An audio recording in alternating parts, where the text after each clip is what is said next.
શ્રીરામ પ્રસન્ન.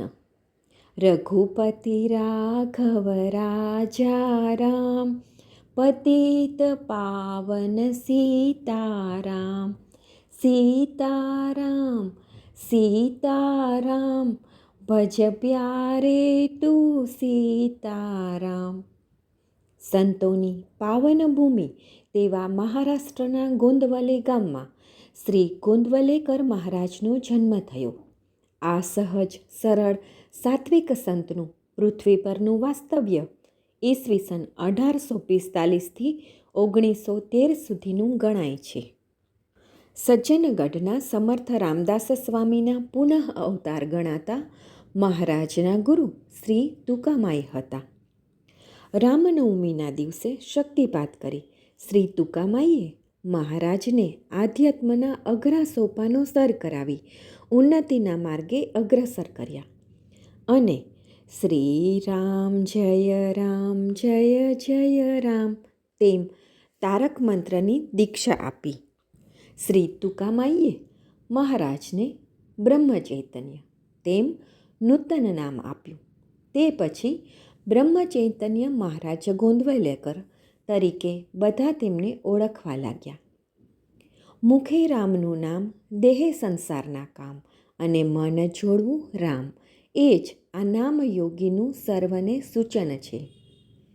નામસ્મરણની મહત્તા દર્શાવવા ભક્તોના લાભાર્થે આ દયા સિંધુએ મરાઠીમાં સરળ ભાષામાં પ્રવચનો કર્યા. શ્રી ગોવિંદ સીતારામ ગોખલેએ આ પ્રવચનોનો સંગ્રહ અને સંકલન કરી સર્વે પર મહાન ઉપકાર કર્યો છે. મહારાજની કૃપાથી પ્રાધ્યાપક હર્ષદ ઉપાધ્યાયે આ અમૂલ્ય મરાઠી પ્રવચનોનો ગુજરાતી અનુવાદ કર્યો છે. વર્ષના દરેક દિવસ માટે એક નવા શીર્ષક સાથે દરરોજ એક પ્રવચન રજૂ કરવામાં આવશે. ડિસેમ્બર મહિનાના પ્રવચનોનો વિષય છે ભગવાનનું નામ. ભગવાનનું નામ લેવાથી ભગવાન સાથે સંબંધ જોડાવાની શરૂઆત થાય છે. શરૂઆતથી ભક્તે લીધેલું નામ ભગવાનને ખેંચી લાવનારું છે. ભક્ત અને ભગવાનનો સંબંધ પૂરો થયો એટલે કે નામમાં સ્વયંને ઓગાળી નાખવાથી ભક્ત બ્રહ્મ સ્વરૂપ થાય છે. બંને અભિન્ન બને છે.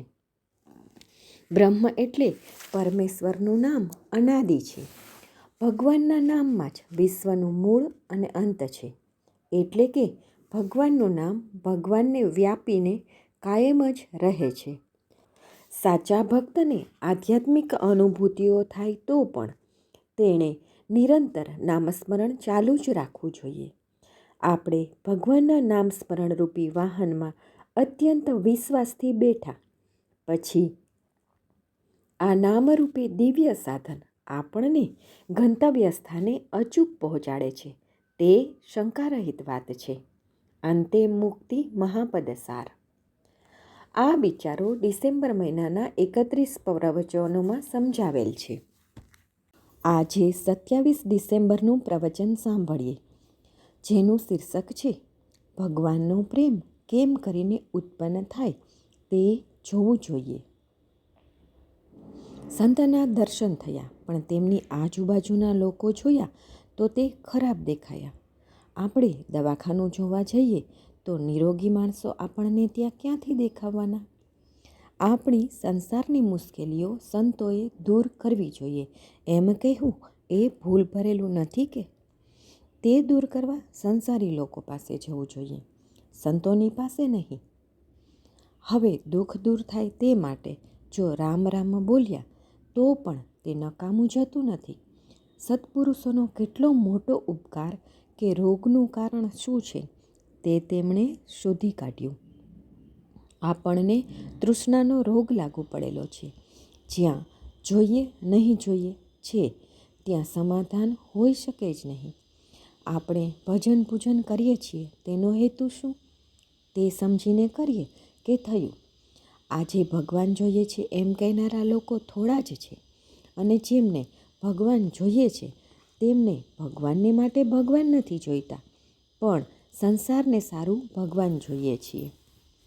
જેમને ભગવાનને માટે જ ભગવાન જોઈએ છીએ તેમને સમાધાન ચોક્કસ મળવાનું જ. તેમને કશું પણ આડા આવે એમ નથી. તેમને વયની મર્યાદા પણ લાગુ પડતી નથી. વિદ્યાની, બુદ્ધિની, પૈસાની, કશાની જ મર્યાદા તેમને લાગુ પડતી નથી. ફક્ત તલસાટની જ મર્યાદા છે. ખરેખર પરમાર્થ એ અનુમાનનો નથી. આપણે ખાલી બોલીએ છીએ એટલું જ, કરતાં કંઈ જ નથી. એટલે આપણી શક્તિ બહારનો છે એવું આપણને લાગે છે. પરમાર્થ ન કરવાના બહાના તો ખૂબ મળી રહેવાના. ભગવાને અર્જુનને યુદ્ધ કરવા ઊભા રહેવાનું કહ્યું. અર્જુન બહાના બતાવવા લાગ્યો. ભગવાનને બહુ દુઃખ થયું. દેહ બુદ્ધિને લઈને, અભિમાનને લીધે ભગવાનની આજ્ઞા વિરુદ્ધ બહાના ઊભા થાય છે. વ્યવહારમાં બહાના બતાવવાની આપણને ખૂબ ટેવ પડી ગયેલી છે. પ્રયાગમાં છોકરી માંદી પડી તો માણસ તરત જ ત્યાં દોડી જાય છે. અને કાશી જવાનું આવ્યું તો યોગ નથી એમ કહે છે. આજ્ઞા ન માનતા બહાના બતાવવા એ મોટું પાપ છે. કોઈ શાહુકારને કહીએ કે તારી પાસે જે છે તે બધું આપી દે, તો કદાચિત તે આપી પણ દે, પણ મેં આપ્યું એ ભાન તેનું નહીં જોવાનું. જેને આપવાનું કહ્યું તે જ ખરો દાતા થયો. એ આપીને ભૂલી જાય છે. વેપારીને સ્વપ્નમાં વેપાર જ આવવાનો. જેમ તેનો સહવાસ કરીએ તેનો પ્રેમ આવે. ભગવાનને પ્રેમ કેમ કરીએ આવે એ જોઈએ. સહવાસથી, નિશ્ચયથી કે હુંપણાથી ને વિસરી જવાથી પરમાત્માનો પ્રેમ આવે છે. પુષ્કળ દિવસો એક ઘરમાં રહ્યા તો તે ઘરને માટે આપણને પ્રેમ નથી થતો કે? મુંબઈમાં રહેનારને મુંબઈ ગમે છે તેનું કારણ સહવાસ.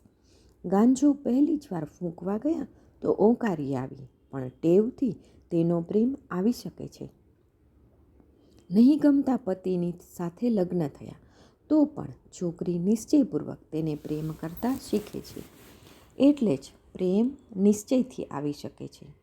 રામ આપણા હૃદયમાં છે એ ભાવના રાખીને રહીએ. રામથી હું જુદો નથી અને તે મારા હૃદયમાં રહેલા છે એવો દ્રઢ નિશ્ચય કરીને એ ભાવના વધારવી જોઈએ. આપણો પ્રેમ સંસારમાં લગાડેલો છે.